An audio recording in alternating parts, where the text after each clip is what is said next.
బియ్యం అనేది లేదు అప్పట్లో. ఉన్నాయి కానీ అందరికి లేవు. లేవు. మాకు ఇప్పుడు మా తాతమ్మలు సంపాదించింది ఉండే అందులో మూట కొట్టి పండించేది.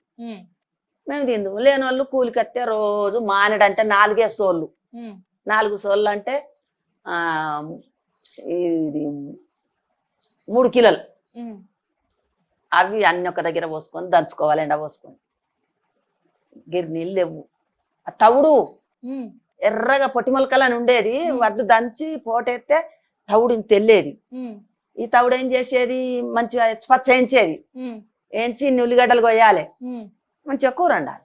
తవుడు కూర. తవుడు కూర ఎంత కూరే నేను దీని బతికినా. ఇంకా మా అవ్వయ్యలు ఇంకా అప్పుడు తవుడు పరం నూకలు ఉంటాయి చూడు, ఆ నూకలు నానబెట్టి ఇన్ని ఉల్లిగడ్డలు కోసి కూర అంటే అదే పూట నూకల కూర. నూకల కూర, తవుడు కూర అదే కమ్మగా ఉండేదమ్మా. ఉలువల తొక్కు, ఉలువలు ఉంటాయి చూడు, ఎరికేనా ఉలువలు? అది వేయించి రవ్వేసి ఇసిరి ఇక అందులో చింతపండు వేసి మంచిగా మిరపకాయలు కరపొడి ఏది ఉంటే అదే వేసి నూరుకొని పోసి పెట్టుకుంటే ఎంత మంచిగా ఉండేది. అప్పుడు ఆందెం నూనెలు కూరలకు ఆందెమే, దీపానికి గ్యాస్ నూనె. కరెంట్ లేవు కదా. అవును. అప్పుడు అప్పుడు డెలివరీ అయిన బాలంతా కూడా కిందనే వండాలి. తమాల ముందట బాలంతా అయితే మంచంలో వంటావా, పండ పెడతావా అవని కోడలు అందరూ. పచ్చి బాలంతా కింద. ముసలోళ్ళకు అత్తలకు మామలకే మంచాలు, కట్టె మంచాలు, వడ్లోళ్ళు చేస్తారు చూడు ఆ మంచాలు. అది మోదము నులక. ఆ నులక అల్లుతే 10 ఏళ్ళు ఉండేది. అట్లుంటుండే ఆ రోజులు గవి బిడ్డ. ఇప్పుడు డేకోళ్ళ మంచాలు గిసొంటి వాళ్ళకన్నా ఉండేది, అత్తరులకు పటేళ్ళకు కూడా లేవు. అయితే ఇప్పటోళ్ళు బంధాలు బంధుత్వాలు మర్చిరు. అప్పుడు ఎంత బర్రెపాలు గడక గంజి తాగి బతికినరో అంత ప్రేమలు ఉండే. ఇప్పుడు పంచబచ్చ పరవాన్నం తింటాన్రు, రోజుకొక రకమైన రోగాలు, ప్రేమలు తగ్గుతున్నాయి, హౌసులు తగ్గుతున్నాయి బిడ్డ. హౌసులు కూడా. అప్పుడు టక్కరాయి సచ్చినోడు ఉన్నాడా? ఇప్పుడు ఎక్కడ చూడు గడ టక్కరాయి సచ్చిండు, గిడ బండి గుద్ది సచ్చిండ్రు, గడ బస్ బోర్ల పడి సచ్చిండ్రు. కాలు నడక ఎట్లా చస్తారు బిడ్డ? కాలు నడక. కరెంటు పెట్టబోయి షాట్ కొట్టి సచ్చిండు. అప్పుడు కరెంట్ ఎక్కడిది? మనసులో తట్టలు పట్టి ఇటొక్క మనిషి అటొక్క మనిషి. ఇక దందడని పేనేది ఈతనార. ఆ దందడకు కాని కట్టే కాని జొర్రగొట్టి ఇటొక్కలం పట్టాలి, బొత్తకు పెట్టుకొని ఇటొక్కలం పట్టాలి, వెనక 2 బాయి గడపరలతో అవినా కొద్ది మట్టి పెడితే చీరల తట్టలు. ఎరకలకు మేము బాయి తోడతామంటే 10-20 తట్టలు అల్లిపిత్తురు. వరిగడ్డి తాడు వేని ఇంత దొడ్డు చెయ్యిలు మండకుండా దాన్ని తట్ట గుంతుకుపోయి ఆడ పారవచ్చి రావాలి మట్టి.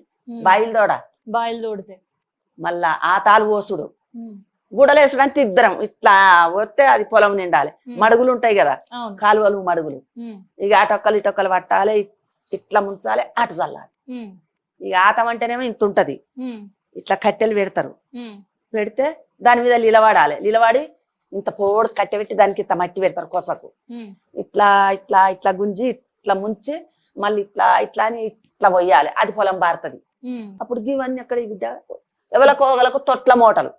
తొట్ల మూట అంటే మూట కొట్టిన కొద్ది ఆ బొక్కెందు ఇంట్లో మునుక్కుంటూ వచ్చి పోసిన కొద్ది ఇట్లా గిర్ర గిర్ర తొట్ల మూటలు మీరు చూసినరో లేదో. అటు మీ ఊరి దిక్కు చూడలేదు ఒక చాలా ఉండేది. అటువైపు ఉండేవా? మా వైపు ఏమో ఆటాలు గూడలు మూటలు. ఈ కాలంలో అగో గిడ నల్లేనాయి, తిప్పుకొని ముఖం కడుక్కుంటారు. గల్లపోతే నల్లేనాయి. చాదబాయిల మీద గిడికి గడికి లైన్ ఉండేది, కుండలు నీళ్ళు నింపుకోనికి. నీళ్లు చేదుకోవాలి, మన బొక్కెనట్టు పక్క పెట్టాలి, కుండెత్తుకొని రావాలి. ఇక నాయనకలు ఇలా పడ్డోళ్ళు మళ్ళీ వాళ్ళు చేదుకోవాలి. వాళ్ళ కుండలు 4 మనిషి 4 6 ఉండాలి. చాలా కుండలు ఉన్న వాళ్ళు లైన్ పెడితే నిండుదాకా అయ్యో 2 నింపుకున్నావు జరి ఈ బిడ్డ నా లైన్ కుండలు కాని అని కొట్లాడుదు. మోసి మోసి ఇవన్నీ రైకెలు తిరిగేది.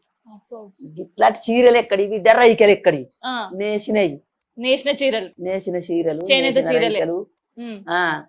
ఇక గాజులు అంటే ఇట్లా మా ఉండే కానీ ఇంకా పెద్దగా బిల్లోరి గాజులని మంచిగా ఉండేది అప్పుడు. ఇంకా అయితే ఇప్పటోళ్ళు చిన్న చిన్న కష్టాలకే అమ్మ తిట్టిందని, నాయన ఫోన్ ఇయ్యలేడని, లేదంటే అన్న పైసలు ఇయ్యలేడని, మార్కులు తక్కువ వచ్చినాయని సత్తాండ్రు.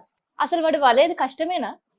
అది వాళ్ళు బువ్వ కడుపు నిండా తినలేక, అది తల్లిదండ్రులు మంచి అన్నాలు పెడతాండ్రు కదా, మంచి చదువులు చదివిపిస్తాండ్రు కదా. అప్పుడు సెపరాస్ వచ్చి ఎత్తుకొని పోయేది. గితికింత పిల్లలం కదా ఇప్పుడు వచ్చిన అంత పిల్లలము. ఇక బడికి పోదు కొందరేమో వాళ్ళిచ్చే వాళ్ళు పోదురు. ఉమ్, నా అసలు దాన్ని నేను ఎగురాలే దుంకాలే నేను ఇంకా బడికి ఎందుకు పోతా అన్నదాన్ని ఆనగా పట్టుకొని భుజం మీద వేసుకొని పోయి ఆడ దించేది. పోతే ఇక శపరాసు మెల్లగా ఆడ దించి ఉమ్. అటు ఇటు వంగనే మెల్లగా సార్ అనాలే మెల్లగా తప్పించుకొని ఇంతవాడాలి. అట్లుండే. ఆ, ఇప్పుడు గేట్ ఎత్తే వాళ్ళు గిద గిద అనుకున్న బయటికి రారు కానీ ఇంటికి అన్నీ తప్పిస్తాను. ఆ.